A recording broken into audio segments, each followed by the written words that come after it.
Hello, dear student. Welcome back to the lecture series of Electronics Circuits and Components.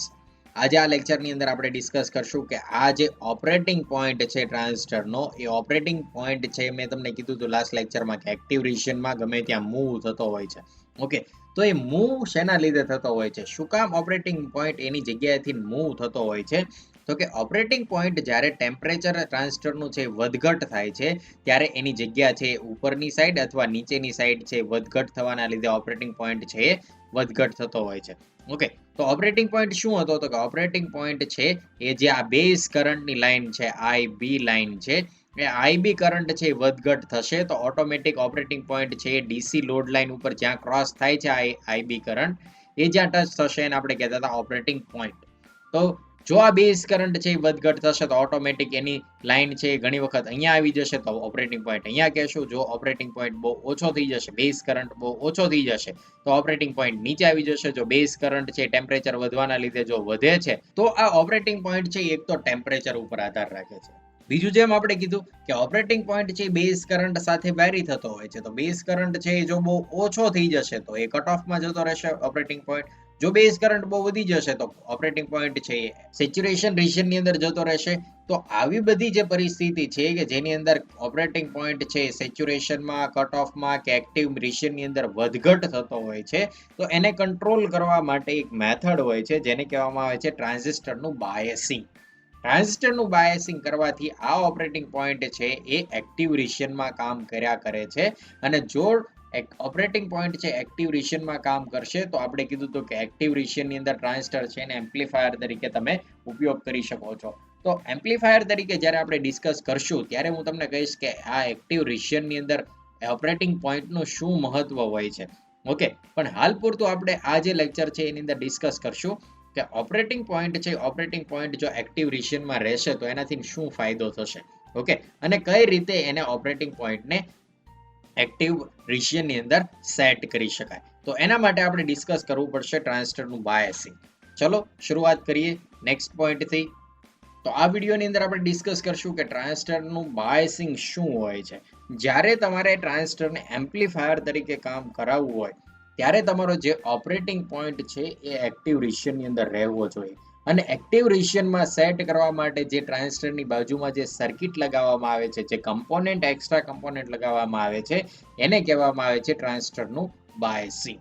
Okay, તો આ બાયસિંગની જરૂરિયાત શું હતી? તો કે જો ઓપરેટિંગ પોઈન્ટ છે એ એક્ટિવ રિજિયનમાંથી કટ ઓફ રિજિયનમાં કે સેચ્યુરેશન રિજિયનમાં જતું રહેશે તો એના લીધે જે ઇનપુટ સિગ્નલ છે એમ્પ્લીફાયરનું એ આઉટપુટ સિગ્નલમાં કન્વર્ટ થાય છે ત્યારે એની અંદર ઘણો બધો ચેન્જ થઈ જાય છે. ઓકે, તો એ વસ્તુ થવું જોઈએ નહીં. જે એમ્પ્લીફાયર તરીકે જો તમારે ટ્રાન્ઝિસ્ટરનો ઉપયોગ કરાવવો હોય તો એની અંદર થવું જોઈએ નહીં. ક્લિયર? તો એક તો એ પોઈન્ટ હતો. બીજો પોઈન્ટ એ હતો કે ટેમ્પરેચર લીધે ના ચેન્જના લીધે ઓપરેટિંગ પોઈન્ટ છે વધઘટ થતો હોય છે, ઉપર નીચે મૂવ થતો હોય છે. તો એને સેટ કરવા માટે પણ બાયસિંગની જરૂરિયાત હતી. ટ્રાન્ઝિસ્ટરના બાયસિંગ કરવાની ઘણી બધી મેથડ છે. આપણે વન બાય વન એક એક મેથડ ઉપર ડિસ્કશન કરશું અને જોઈશું કે એની સર્કિટ કઈ રીતે બનાવી શકાય છે. ઓકે, તો સૌથી પહેલી મેથડ છે બાયસિંગની, એ મેથડને કહેવામાં આવે છે ફિક્સ બાયસિંગ. સૌથી પહેલી જે મેથડ છે એને કહેવામાં આવે છે. તો ચાલો જાણીએ શું છે આ ફિક્સ બાયસિંગ અને એના શું ફાયદા છે અને શું ગેરફાયદા છે. ઓકે, અને એ જે એનપીએન ટ્રાન્ઝિસ્ટર છે એની અંદર ફર્સ્ટ વન બેઝ ટર્મિનલ છે જેના ઉપર એરો હોય છે એ એમિટર ટર્મિનલ હોય છે અને બાકીનો એક કલેક્ટર ટર્મિનલ હોય છે. ઓકે, તો જ્યારે આ ટ્રાન્ઝિસ્ટરને તમારે એમ્પ્લીફાયર તરીકે ઉપયોગ કરવો હોય ત્યારે તમારે એનું બાયસિંગ કરવું પડે. તો જાણીએ ફિક્સ બાયસિંગ કઈ રીતે થતું હોય છે.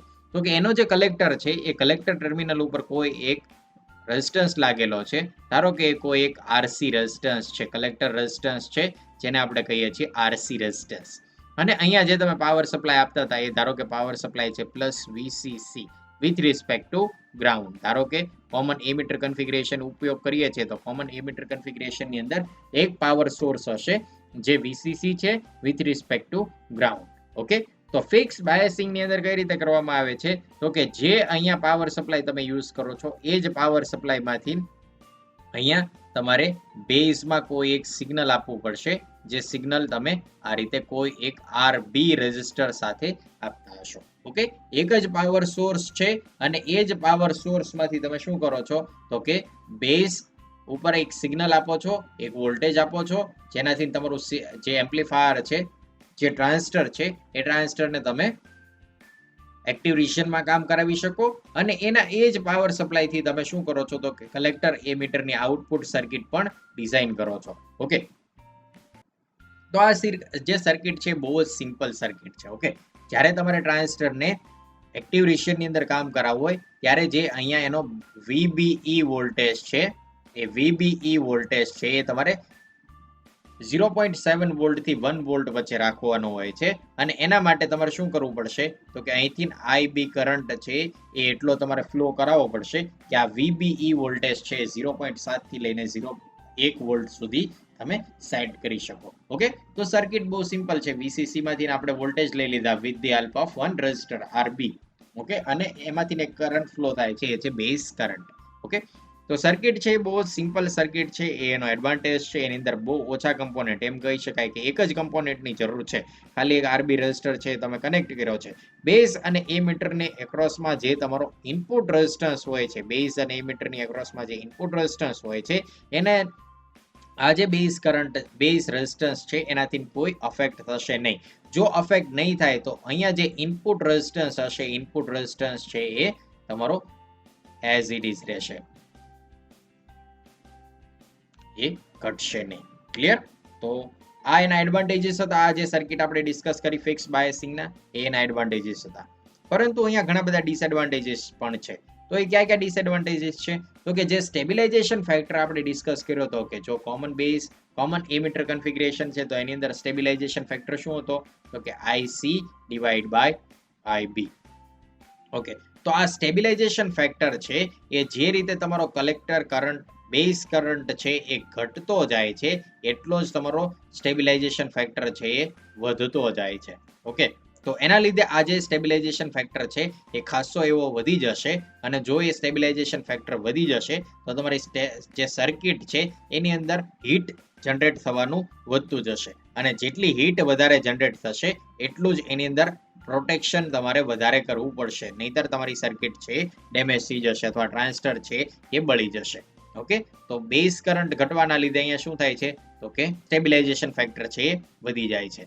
બીજું એક છે કે જો બેઝ કરંટ તમે ફિક્સ કરી દો, IB કરંટ છે એ અહીંયા તમને ફિક્સ મળશે કારણ કે આ જે તમે સોર્સ યુઝ કરતા હશો એ વોલ્ટેજ સોર્સ કોન્સ્ટન્ટ છે, અહીંયા જે આ રેઝિસ્ટન્સ યુઝ કરો છો એ રેઝિસ્ટન્સ પણ કોન્સ્ટન્ટ છે, તો અહીંયા કરંટ પણ IB કરંટ પણ કોન્સ્ટન્ટ હશે.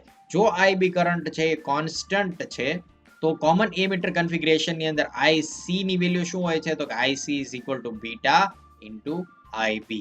જો IB ની વેલ્યુ કોન્સ્ટન્ટ થઈ જશે તો અહીંયા જે IC છે એની વેલ્યુ પણ કોન્સ્ટન્ટ થઈ જશે, ફિક્સ થઈ જશે. તો એ વસ્તુ એમ્પ્લીફાયરમાં ચાલશે નહીં. એમ્પ્લીફાયરમાં તો જે બેઝ કરંટ છે વેરી થશે તો જ કલેક્ટર કરંટ વેરી થશે. તો આ જે રીઝન છે, એક છે સ્ટેબિલાઇઝેશન ફેક્ટર વધી જાય છે જેનાથી સર્કિટ અનસ્ટેબલ થઈ જાય છે અને બીજું રીઝન છે કે જો બેઝ કરંટ કોન્સ્ટન્ટ થઈ જશે તો કલેક્ટર કરંટ છે એ પણ કોન્સ્ટન્ટ થઈ જશે. તો આ બે રીઝનના લીધે તમે ટ્રાન્ઝિસ્ટરને ફિક્સ બાયસિંગમાં રાખશો તો એમ્પ્લીફાયર તરીકે ઉપયોગમાં લઈ શકશો નહીં. તો આ જે મેથડ હતી એ નોર્મલી કોઈ જગ્યાએ પ્રેક્ટિકલી યુઝ થતી નથી. તો એની જગ્યાએ આ જે પ્રોબ્લેમ હતા એનું સોલ્યુશન લાવવા માટે શું કર્યું તો કે એક બીજી મેથડ જોવામાં આવી. એ બીજી મેથડનું નામ છે collector to base bias, collector to base biasing. Okay, તો કલેક્ટર ટુ બેઝ બાયસિંગ ની અંદર હવે શું કર્યું તો કે કલેક્ટર ટુ બેઝ બાયસિંગ ની અંદર જે અહીંયા પાવર સોર્સ હતો એ પ્લસ VCC છે એઝ ઇટ ઇઝ રાખી દીધો છે. અહીંયા કનેક્ટ કરી દીધો છે એક RC રેઝિસ્ટન્સ અને પછી એક NPN ટ્રાન્ઝિસ્ટર. એ જે NPN ટ્રાન્ઝિસ્ટર છે એના બેઝ ઉપર જ્યાં આપણે કનેક્શન આપતા હતા એ કનેક્શનની જગ્યા છે એ હવે બદલાવી નાખી છે. પહેલા જે ઉપર કનેક્શન કરતા હતા એના બદલે હવે જે કનેક્શન આપ્યું છે એ કંઈક અહીંથી આપ્યું છે. તો હવે શું થશે તો કે જે અહીંયા RB રેઝિસ્ટર હતો એ રેઝિસ્ટન્સ એઝ ઇટ ઇઝ છે, અહીંયા જે ગ્રાઉન્ડ હતો એ ગ્રાઉન્ડ પણ એઝ ઇટ ઇઝ છે, પણ જે અહીંયા જે ટર્મિનલ હતા બધા કલેક્ટર, એમીટર અને બેઝ, એની અંદર જે કરંટનો ફ્લો થતા હતા એ કરંટના ફ્લો કંઈક હવે અહીંયા ચેન્જ થઈ જાય છે. ઓકે, અહીંથી જે કરંટ આવતો હતો એ કરંટ શું હતો તો કે IC કરંટ હતો, કલેક્ટર કરંટ હતો.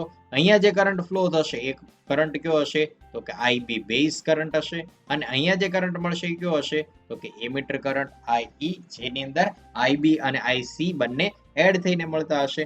તો અહીંયા જે સર્કિટ બને છે પહેલાની જે સર્કિટ હતી એના જેવી જ એક સર્કિટ છે, પણ ખાલી બેઝ ની અંદર જે આરબી રેઝિસ્ટર હતો એ પહેલા પ્લસ વીસીસી માંથી ડાયરેક્ટ મળતો હતો, એની બદલે હવે શું થાય છે તો કે આરસી પછી આ કરંટ જે આરબી રેઝિસ્ટન્સ છે એને જોડવામાં આવે છે. તો એના લીધે શું થશે તો કે હવે જે કલેક્ટર કરંટ છે એ બેઝ કરંટની સાથે એમાંથી સપરેક્ટ થઈને અહીંથી બેઝ કરંટ તમને મળે છે. ઓકે, બીજી વસ્તુ જે અહીંયા વોલ્ટેજ ડ્રોપ થાય છે એના લીધે બેઝ વોલ્ટેજ છે એ તમને બહુ ઓછા તરત જ મળી શકે છે.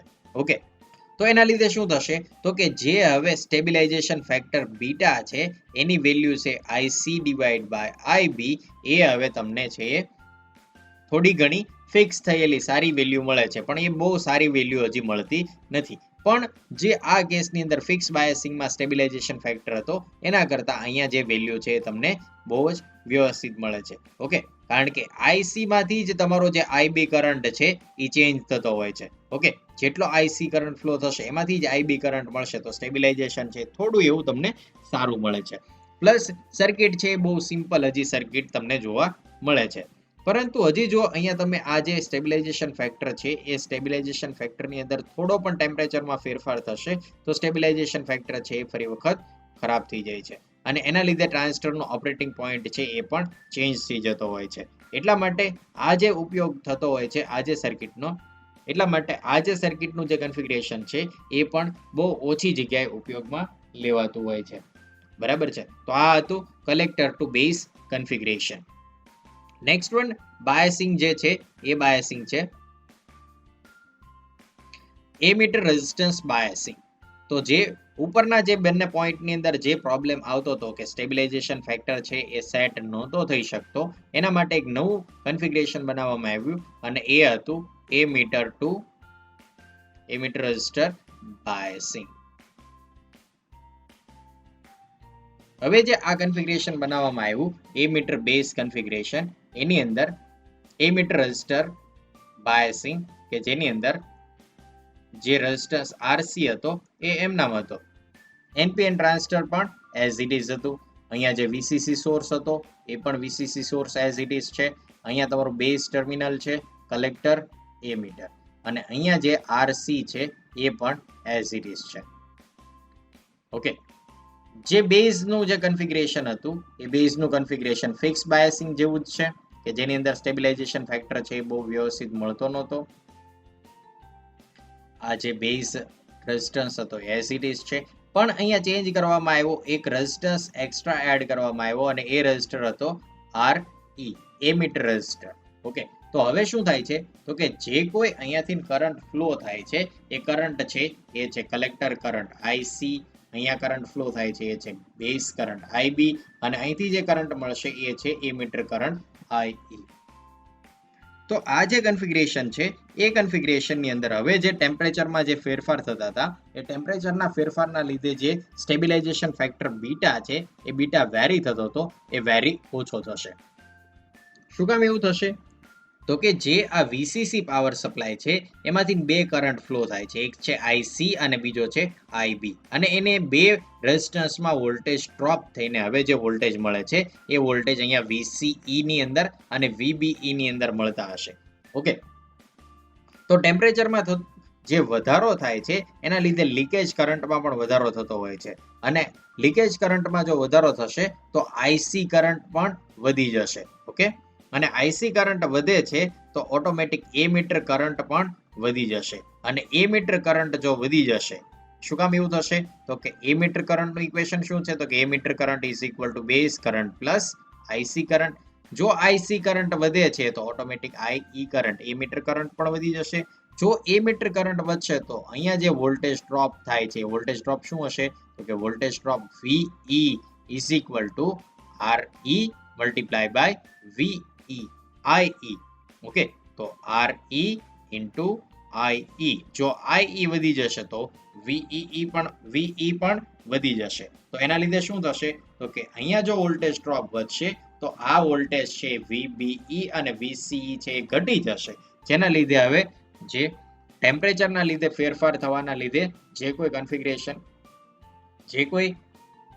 જે કાંઈ અહીંયા સ્ટેબિલાઇઝેશન ફેક્ટરમાં ચેન્જ થતા હતા એ ચેન્જ ઘટી જશે, કારણ કે ટેમ્પરેચરના લીધે જો ચેન્જ થશે તો આઈબી કરંટ ચેન્જ થશે. હવે આઈબી કરંટ જ પહેલેથી ઓછો હશે તો ઓટોમેટિક બેઝની અંદર સ્ટેબિલાઇઝેશન ફેક્ટરની અંદર પણ ફેરફાર છે એ બહુ ઓછા થશે.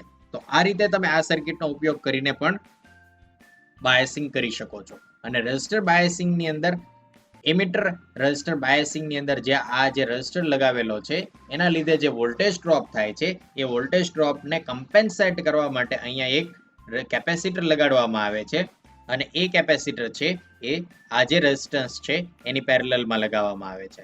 ઓકે, અને એ કેપેસિટરનું ફંક્શન શું હોય છે તો કે જે અહીંયાથી સિગ્નલ પાસ થાય છે એ સિગ્નલની અંદર જો કોઈ હાઈ ફ્રીક્વન્સીના સિગ્નલ છે તો એ સિગ્નલને આ જે સીઈ કેપેસિટન્સ છે એ સીઈ કેપેસિટન્સનો જે રેઝિસ્ટન્સ બને છે જેનો એનો ઇમ્પિડન્સ છે XC is equal two 1/2πfc. Okay, તો જ્યારે હાઈ ફ્રીક્વન્સીનું સિગ્નલ આવે છે ત્યારે ઓટોમેટિક હાઈ ફ્રીક્વન્સીના લીધે જો ફ્રીક્વન્સી વધારે હશે તો XC ની વેલ્યુ શું થશે તો કે ઘટી જશે.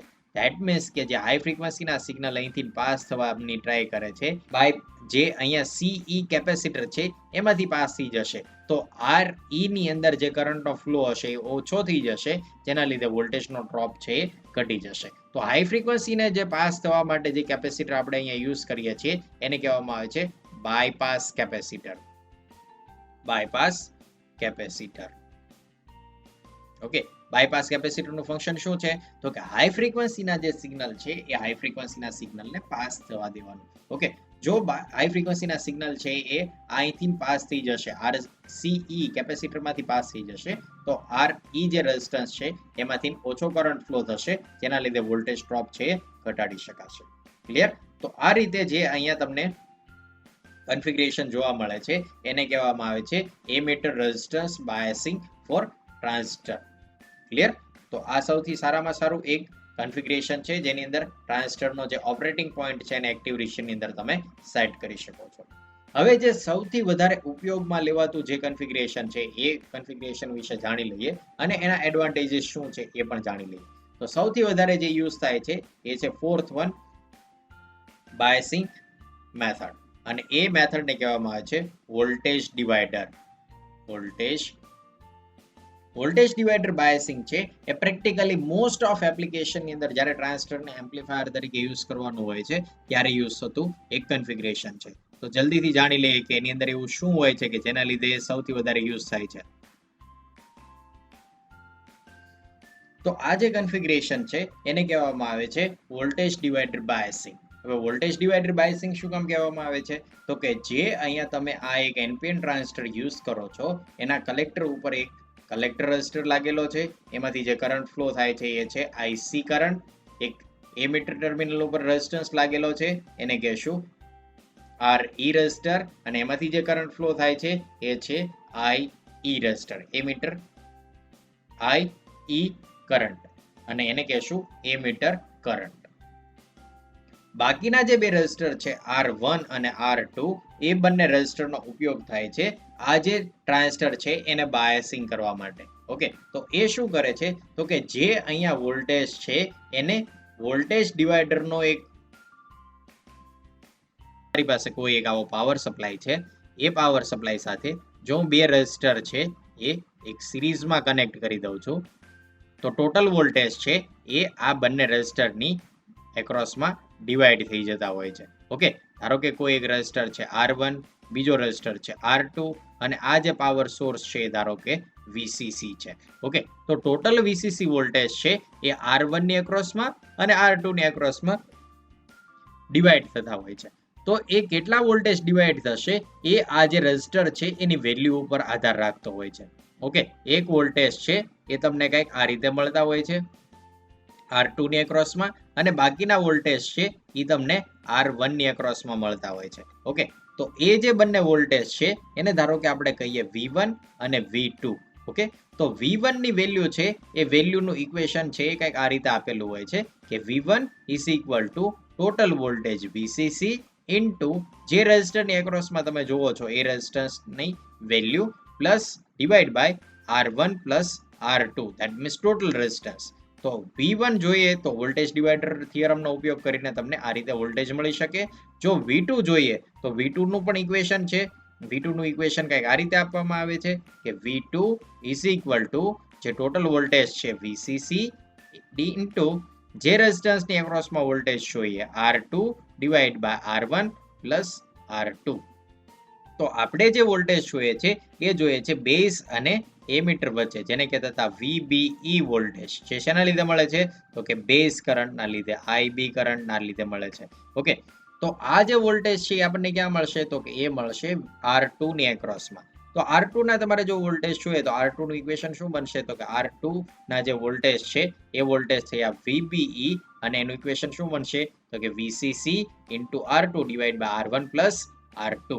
ઓકે, અને એ જે વોલ્ટેજ છે એ આપણા થશે બાયસિંગ વોલ્ટેજ. જે વોલ્ટેજનો ઉપયોગ કરીને આપણે શું કરશું તો કે આ ટ્રાન્ઝિસ્ટરને એક્ટિવ મોડમાં સેટ કરીને રાખશું.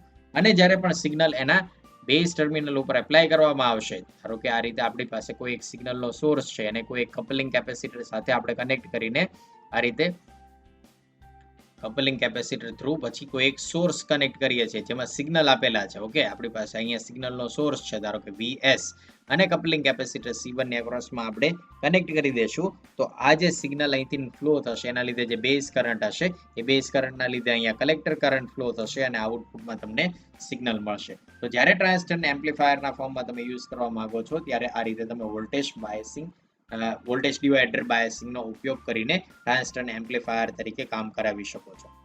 ક્લિયર? તો આ જે સર્કિટ છે એની અંદર કરંટ કેટલા ફ્લો થાય છે તો કે અહીંથી જે કરંટ આવે છે એ થયો IC કરંટ. બીજો કરંટ ક્યાંથી ફ્લો થશે તો કે અહીંથી ફ્લો થશે. જે કરંટ હોઈ શકે છે ધારો કે I1 કરંટ એને નામ આપી દઈએ, I1 કરંટ. ઓકે, એ I1 કરંટ છે એમાંથી પાછા બે ભાગ થયા, એક થયું IB અને બીજો કરંટ ધારો કે છે I2 કરંટ ફ્લો થાય છે. ઓકે, અને એ બંને કરંટ છે એ ફરી વખત અહીં ફ્લો થાય છે IC અને IB અને એ શું મળે છે IE કરંટ મળે છે. ઓકે, તો જો હું આ પોઈન્ટ ઉપર આ ઇક્વેશન છે એ KCL યુઝ કરું છું તો KCL ઇક્વેશન શું થાય છે તો કે IE1 કરંટ છે એ આવે છે એમાંથી બે ભાગ થયા, કયા કયા IB અને I2. તો is equal to IB plus I2 આવું ઇક્વેશન એક મળે છે. ઓકે, VB વોલ્ટેજની વાત કરીએ તો VB વોલ્ટેજ અહીંયા કેટલા મળે છે VBE વોલ્ટેજ તો કે VBE voltage is equal to total voltage કેટલા છે તો કે VCC કોની એક્રોસમાં જોવો છો તો કે R2 ની, તો કે R2 divide by total resistance R1 plus R2. તો એટલા વોલ્ટેજ થશે. VE ની વાત કરીએ કે એમીટર વોલ્ટેજ કેટલા થશે તો એમીટર વોલ્ટેજ કેટલા થશે તો કે base voltage minus VBE voltage. Okay, base voltage minus VBE voltage કેટલા થશે. અને એમીટર કરંટ કેટલો થશે તો કે એમીટર કરંટની વેલ્યુ થશે emitter current IE is equal to VE divide by RE. શું કામ તો કે V is equal to IR. જો આની એક્રોસના તમે વોલ્ટેજ જોશો તો એ શું મળશે તો કે VE is equal two IE into RE. તો IE નું ઇક્વેશન બનાવશો તો VE ડિવાઈડ બાય RE એવું ઇક્વેશન તમને મળી જશે, જેમાં બેઝ કરંટની વેલ્યુ ઘણી ઓછી હશે. જો બેઝ કરંટની વેલ્યુ બહુ ઓછી હોય તો તમે લખી શકો કે IE emitter current is equal to IB base current વત્તા IC ઓકે કલેક્ટર કરંટ. આવું ઇક્વેશન આપણે ભણી ગયા છીએ. જો બેઝ કરંટ બહુ ઓછો હશે તો તમે એને ઇગ્નોર કરો, એને જો અવગણો તો તમારું ઇક્વેશન શું થશે તો કે IE is equal two IC. આવું ઇક્વેશન લખી શકાય. ઓકે, જો એવું તમે લખી શકો છો અને IC અને IE કરંટ બે સરખા મળે છે તો આ જે આખો તમારો આઉટપુટ સર્કિટનો પાથ છે એમાં જો KVL તમે એપ્લાય કરશો તો તમને IC નું ઇક્વેશન આવું મળશે. IC is equal to VB minus VBE divide by RE.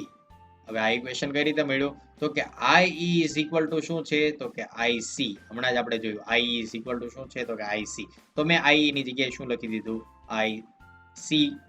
Clear? IC લખી દીધું છે. VE ની જગ્યાએ શું લખી દીધું તો કે VE ઇઝ ઇક્વલ ટુ શું છે VB માઇનસ VBE. તો આ લખી દીધું VB માઇનસ VBE. RE છે એમ નામ છે. તો IC નું ઇક્વેશન કંઈક આવું તમને મળી શકે છે જ્યારે તમે ફિક્સ બાયસિંગની જગ્યાએ વોલ્ટેજ ડિવાઈડર પ્રકારનું બાયસિંગ યુઝ કરો ત્યારે. ક્લિયર? અને આ ઇક્વેશનનો ઉપયોગ કરીને જો તમે ક્વોલિટી ફેક્ટર અથવા ઓપરેટિંગ ફેક્ટર છે એ સેટ કરશો તો તમને એક્ટિવ રિજિયનની અંદર એ સેટ થયેલું મળશે. હવે આ જેટલા પણ પેરામીટર આપણે ડિસ્કસ કર્યા છે એ દરેક પેરામીટરને આપણે જ્યારે ટ્રાન્ઝિસ્ટરને એમ્પ્લીફાયર તરીકે સેટ કરશું ત્યારે ઉપયોગ કરશું. ક્લિયર?